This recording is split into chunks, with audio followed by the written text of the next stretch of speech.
Lisha ubongo, mabadiliko ni kubadilika. Lisha ubongo, mabadiliko ni kubadilika. Wapendwa watazamaji na wafuatiliaji wa chaneli yetu ya Lisha Ubongo, leo tujifunze kuhusu wanyama wanne. Kabla ya kuanza kipindi chetu, tuanze kwa sala. Kwa jina la Baba na la Mwana na la Roho Mtakatifu, amina. Salamu Maria, umejaa neema, Bwana yu nawe, umebarikiwa kuliko wanawake wote, na Yesu mzao wa tumbo lako amebarikiwa. Maria mtakatifu, mama wa Mungu, utuombee sisi wakosefu, sasa na saa ya kufa kwetu. Amina. Kwa jina la Baba na la Mwana na la Roho Mtakatifu, amina. Mpendwa mtazamaji, kama nilivyokualika hapo awali kwamba leo tutajifunza kuhusu wanyama wanne katika Biblia, na utakuwa na mimi mseminari Michael Didas kutoka seminari ya Mtakatifu Agostino Peramiho. Wanyama hawa wametokana na maandiko matakatifu. Tukisoma katika kitabu cha nabii Ezekieli sura ya kwanza aya ya kwanza hadi ya 21 na ile sura ya 10 aya ya kwanza hadi ya 22.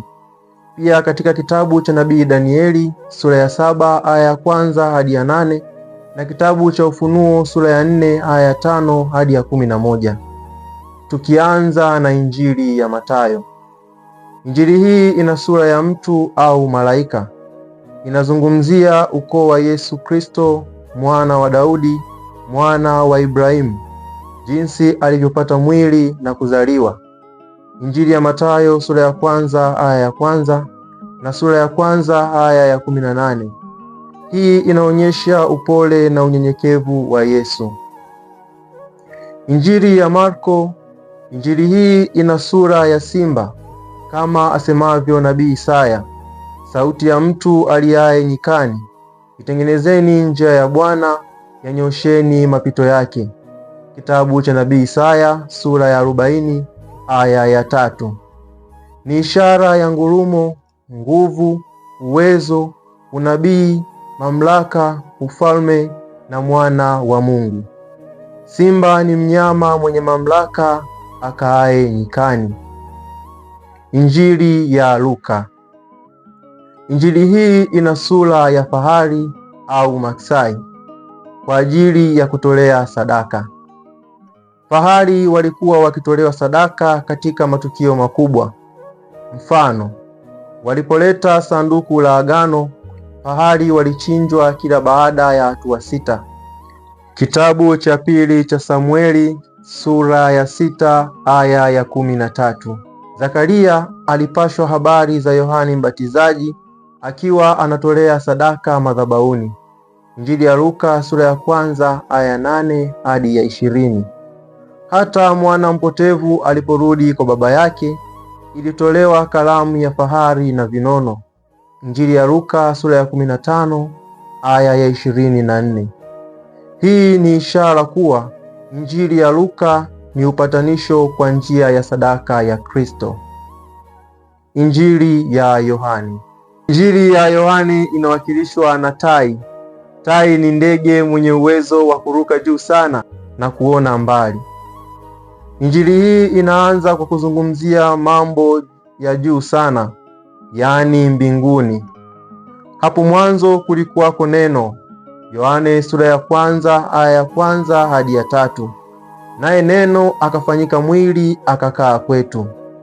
Injili hii humpa msomaji mafundisho ya msingi ya Bwana wetu Yesu Kristo, kama vile Ekaristi takatifu au mkate wa mbinguni, mchungaji mwema, Yesu njia na ukweli na uzima, na Yesu ufufuo na uzima. Tukisoma kila injili kwa undani, tutaona maana zaidi ya alama hizo 4. Mpendwa mtazamaji na mfuatiliaji wa chaneli yetu, kwa kufupisha tu ni kwamba katika kila injili kuna mnyama mmoja anayewakilisha injili hiyo. Injili ya Mathayo inawakilishwa na malaika au mtu. Hii huonyesha upole na unyenyekevu wa Yesu. Injili ya Marko inawakilishwa na simba. Simba ni mnyama mwenye nguvu na mwenye mamlaka, ana ngurumo na ana uwezo. Injili ya Luka inawakilishwa na fahari au maksai kwa ajili ya kutolea sadaka, na Injili ya Yohani inawakilishwa na tai ambaye ni ndege mwenye uwezo wa kuruka juu sana. Hadi hapa tunafikia mwisho wa kipindi chetu. Ulikuwa na mimi mseminari Michael Didas kutoka seminari kuu ya Mtakatifu Agostino Peramiho. Tumalize kipindi chetu kwa sala. Kwa jina la Baba na la Mwana na la Roho Mtakatifu. Amina. Atukuzwe Baba na Mwana na Roho Mtakatifu, kama mwanzo na sasa na siku zote na milele. Amina. Kwa jina la Baba na la Mwana na la Roho Mtakatifu. Amina.